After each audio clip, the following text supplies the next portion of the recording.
Antes de só te interrompendo aqui, eu queria dizer que eu odeio o Daniel pelo final do Mar de Pedras. Daniel, saiba que eu te odeio. Leandro Carnal retrata bem na sua frase. Sorte é o nome que todo vagabundo dá ao esforço do outro. Realmente, eu também acredito nisso, cara. Eu acredito no trabalho duro, sabe? É por isso que eu sempre digo, escreva até sangrar os dedos. Esse é o meu mantra. Como é que tá a Dulce? Tá tudo bem, né? Dulce Maria, levantei cedo, deixei todo mundo na roça, cara, e vim pra cidade trabalhar. Não vi acordada, mas tá tudo bem, graças a Deus.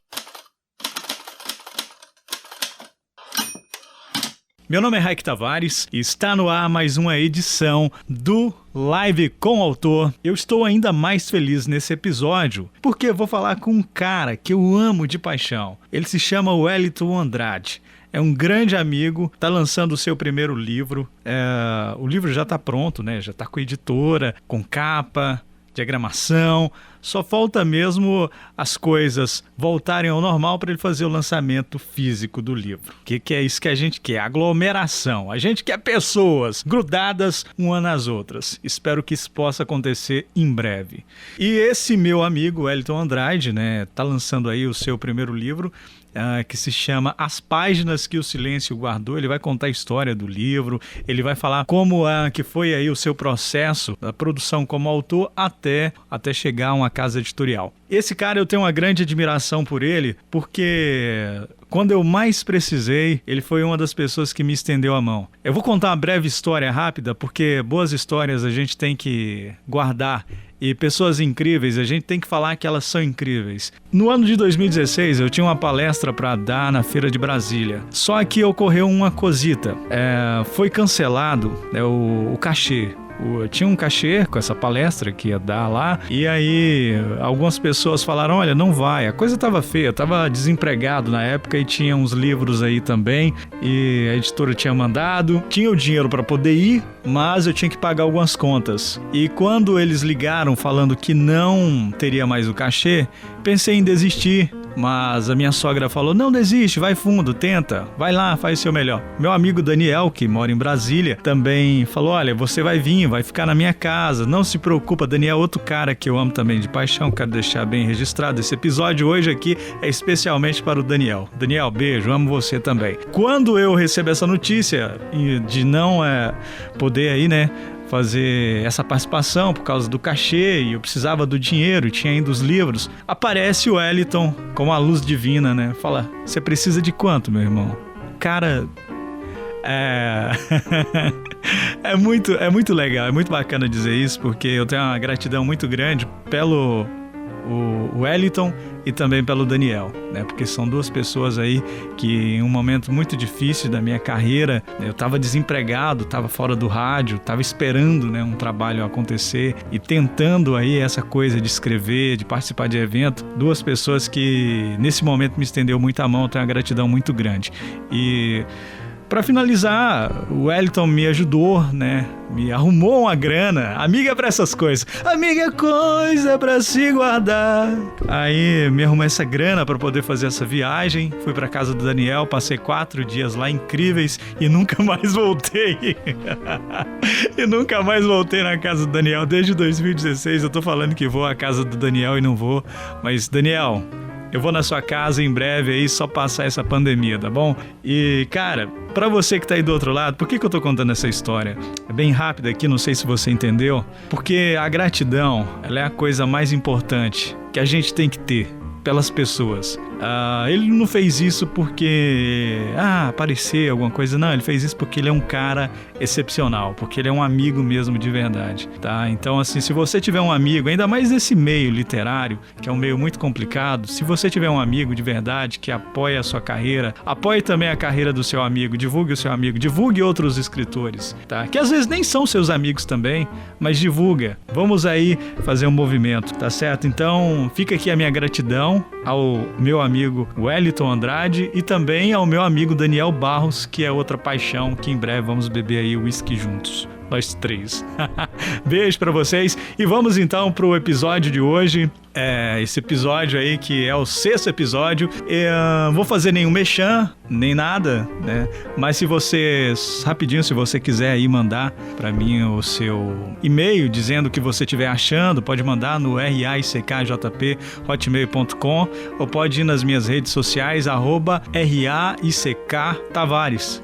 Isso aí, meu nome, Raik Tavares. Procura lá, como eu digo aqui sempre, sou muito acessível. Você pode chegar junto que vamos bater um papo, vou te receber com muito carinho, tá? Esse projeto é um projeto que eu tô amando fazer, espero que você também esteja amando de verdade mesmo. Para que ele possa continuar, eu dependo muito de você. Não do seu dinheiro, mas dependo que você continue aí divulgando, mandando para os amigos, porque isso me anima muito mais. É uma forma caseira, é uma forma simples aí de estar colocando, né, o projeto no ar, e tá aparecendo muita gente legal para conversar. Nos próximos episódios você vai se surpreender cada vez mais. Então vamos lá pro episódio. Já falei demais, quase chorei aqui. Vamos então. 1, 2, 3 e... claquete.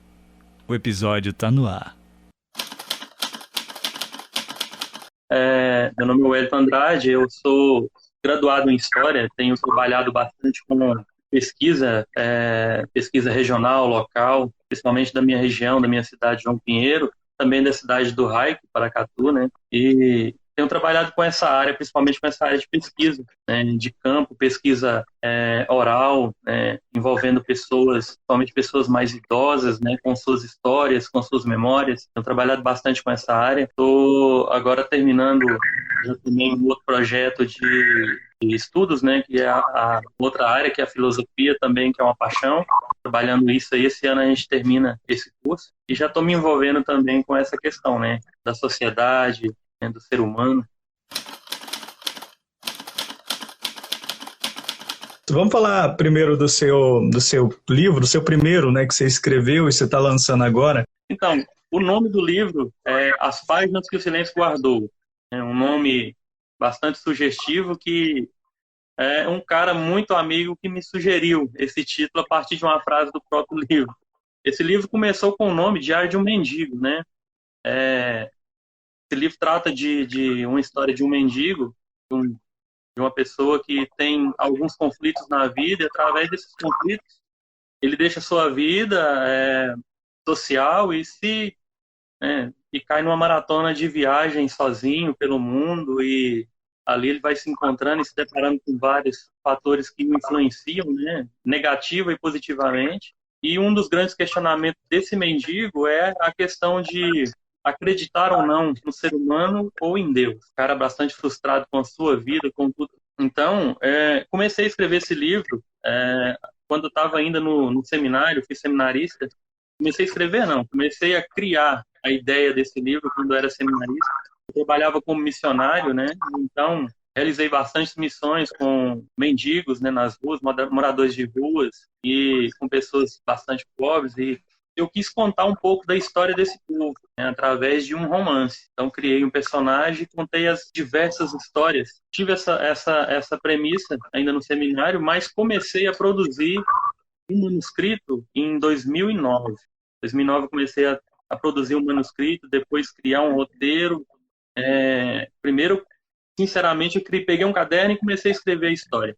Aí depois fui criando o roteiro e mudando tudo aquilo que eu tinha inicialmente escrito, tudo no papel, tudo à mão, um apanhado de 2, 3 cadernos, se não me engano, de rascunhos, para quando passei para o computador e cheguei na conclusão que não tem nada a ver o que eu comecei com o que é hoje. Esse livro, até o final da conclusão, de estar apresentando para a primeira editora, ele ainda levava esse título, Diário de um Mendigo, diante de uma conversa que eu tive até mesmo com você. Hoje, eu digo que ainda está um lixo. Acredito que meu primeiro livro acho que todo autor, vocês falaram isso ontem na live, né? O primeiro livro será sempre o mais ruim. Às vezes será também o seu sucesso. Tem uma frase, né? O feito é melhor que o perfeito. A questão é iniciar, né, Wellington? A questão é você colocar aquela ideia, aquela vontade que você tem no papel e fazer e dar o seu melhor e deixar o mundo responder por si, né? Porque tem pessoas que escrevem, mas não quer publicar. Tem pessoas que escrevem e quer publicar. Ele tem que ter uma noção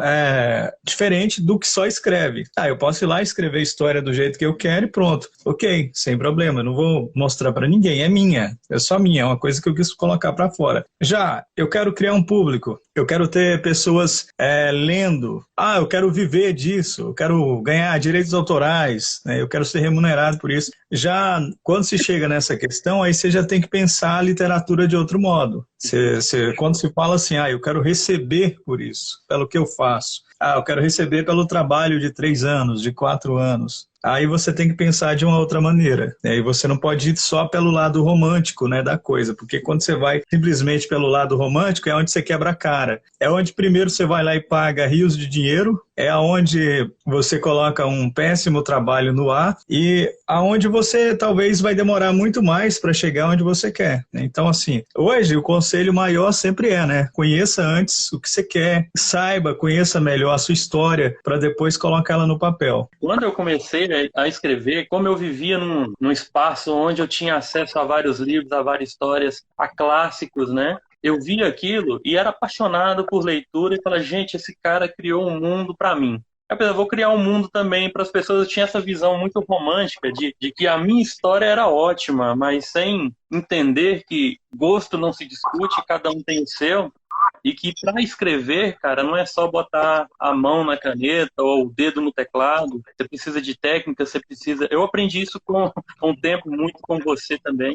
E, para ser sincero, a minha visão platônica de tudo isso era terrível. Eu achava que era simplesmente terminar e colocar no final da página o fim, a minha história tá pronta, uma editora ia me achar do nada, eu ia publicar, eu ia vender e ia ficar milionário. Porque eu via grandes escritores escrevendo, cara. Eu falei, Dan Brown tava no seu auge aí com o Código da Vinci.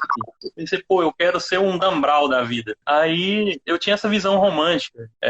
Não fazia noção do que eu estava entrando, entendeu? Não fazia noção.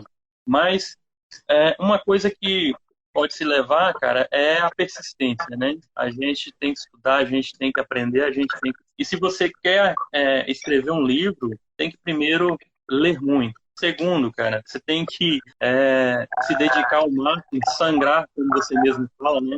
Sangrar, isso é importante.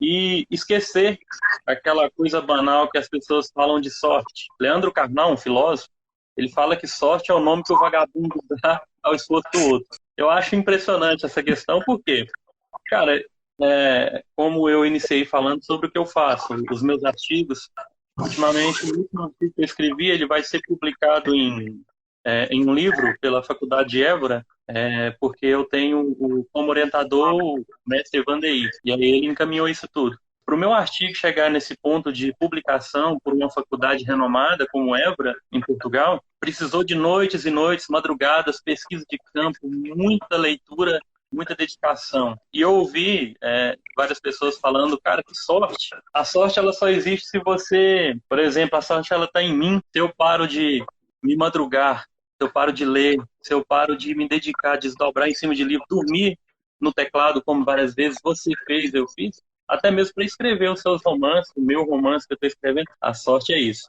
né? A sorte é a sua dedicação, o seu esforço. E o vagabundo desse nome, né? Justamente, Leandro Carnal retrata bem na sua frase. Sorte é o nome que todo vagabundo dá ao esforço do outro. É igual o nosso amigo Daniel Barros acabou colocando aqui, né?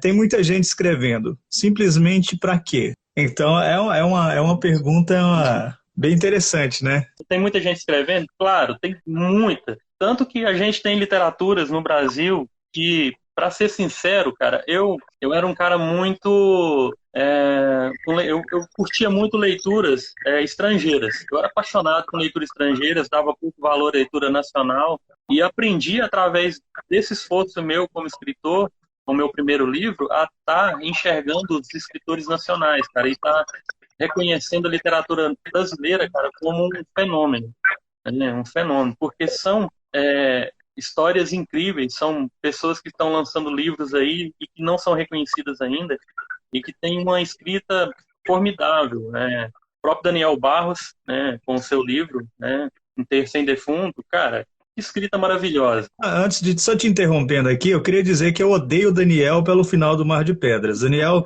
saiba que eu te odeio, tá? Tem muita gente escrevendo, cara, tem muita. E nessa questão de muita gente escrevendo, a gente pega coisas de excelente qualidade. Eu tenho recebido livros aqui de autores que estão também começando, cara, que eu tô maravilhado com alguns livros. Mas também tenho, de vez em quando, aparecem uns, cara, que eu, pô, como que esse cara publicou um negócio desse?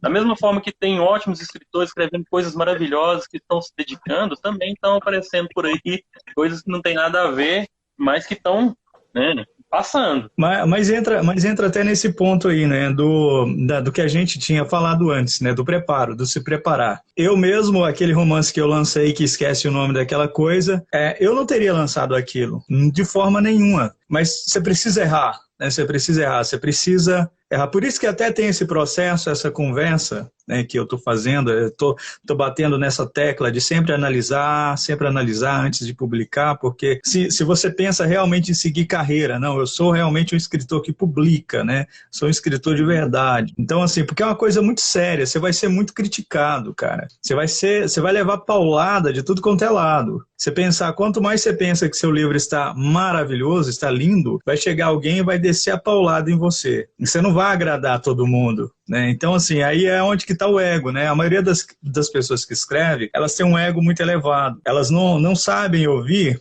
não sabem receber uma crítica. Claro, uma crítica bem construída, né? Igual, por exemplo, se eu te mando um texto meu, aí você vem e fala, olha, eu acho isso. Se eu estou mandando para você, eu estou esperando isso. Eu pessoalmente, eu estou querendo isso. Eu quero melhorar o meu texto. Para isso, eu tenho que abaixar a guarda e ouvir. E prestar atenção e ver o que eu posso fazer para melhorar o meu texto.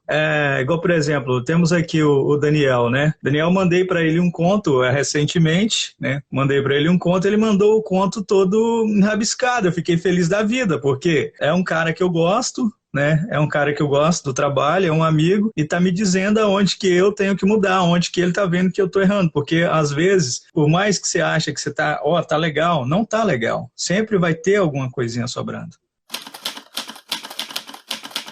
O seu campo de pesquisa é bem interessante, pelo que a gente vem conversando ao longo do tempo, né, sobre as suas pesquisas, eu fico impressionado com o trabalho que você está fazendo. Mas na questão da literatura, como isso envolve essa sua pesquisa e a sua literatura? Inclusive, estou trabalhando agora no próximo romance, que envolve justamente a literatura, né? A literatura envolve a questão do espaço físico, né, da minha cidade, da cidade de Paracatu, que são cidades vizinhas, né? Eu estou usando a questão da história local e regional, usando alguns fatos, né, que aconteceram, até mesmo algumas narrações de pessoas, lendas, folclores, né? Então, estou usando muito isso no meu livro, que eu estou produzindo agora, é o próximo trabalho que eu vou estar desenvolvendo, né?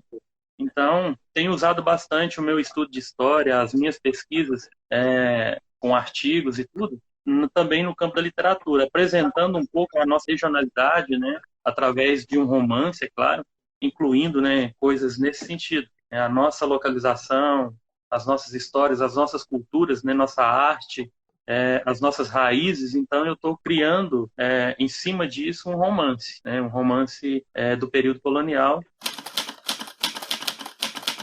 Assim, no começo, tudo vai ser assim, você vai olhar e vai falar, poxa, isso é impossível, isso é difícil, isso é uma coisa assim que eu não vou conseguir, não vai dar certo. Mas aí vai depender de até quanto você está disposto a pagar por isso. Eu falo no pagar é no sangrar mesmo. E você tomar raiva, e você tomar decisões que às vezes pode prejudicar. Tanto, igual, por exemplo, tirando esse lado romântico da escrita, de você ficar horas num lugar fechado, né, sem conversar com ninguém, sem sair para festas, sem estar com os amigos. Então, o trabalho do escritor é um trabalho muito solitário. É um trabalho solitário. Na parte inicial dele é solitário. Na parte da criação, normalmente ele está sozinho, né? Porque é ele e ele. Depois que uma editora aceita o livro, vai publicar, aí você já tem um outro trabalho de parceria. Você já tem ali pessoas te auxiliando em mudanças, né? Aí já vira um trabalho coletivo. Mas inicialmente ele é solitário e ele é duro, ele é triste, ele é muito triste. Então, assim, você acaba às vezes perdendo coisas da vida, né, que você poderia estar apreciando. Eu não sei quantas vezes eu já passei carnaval dentro de casa ou datas comemorativas escrevendo, porque eu queria terminar aquele projeto que eu estava fazendo, e nunca termina.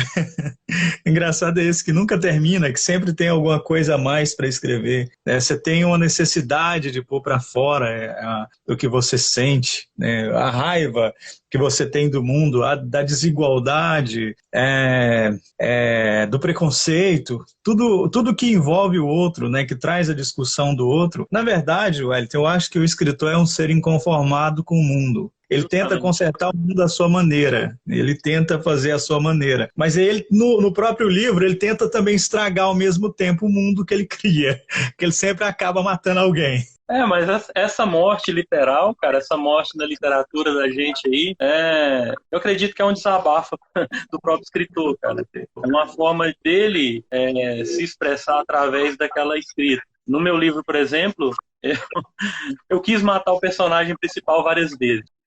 Quis muito matar. Mas se eu matar esse cara, como é que eu vou continuar esse livro? Mas eu quis matar ele. Porque ele sofria pra caramba, né?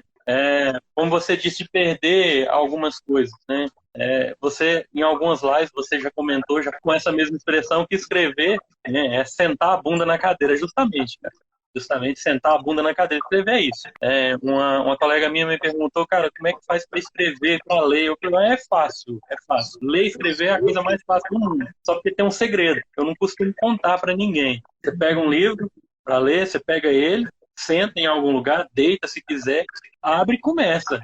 É simples assim. A escrita criativa, a primeira coisa que eu entendo de escrita criativa é o espaço que você tem que ter para escrever, cara. Você tem que ter um espaço primeiro. Eu acredito que você tem que ter um espaço que você possa esparramar papel, porque aquilo te ajuda, te estimula. Já que escrever é sentar a bunda na cadeira, que essa cadeira, que esse móvel seja um móvel suportável, cara. Porque não dá para ficar horas e horas sentado numa cadeira daquela de bar. Te dá criatividade nenhuma. Aquilo a não ser uma dor nas costas, a não ser que você passe isso pro seu personagem, né?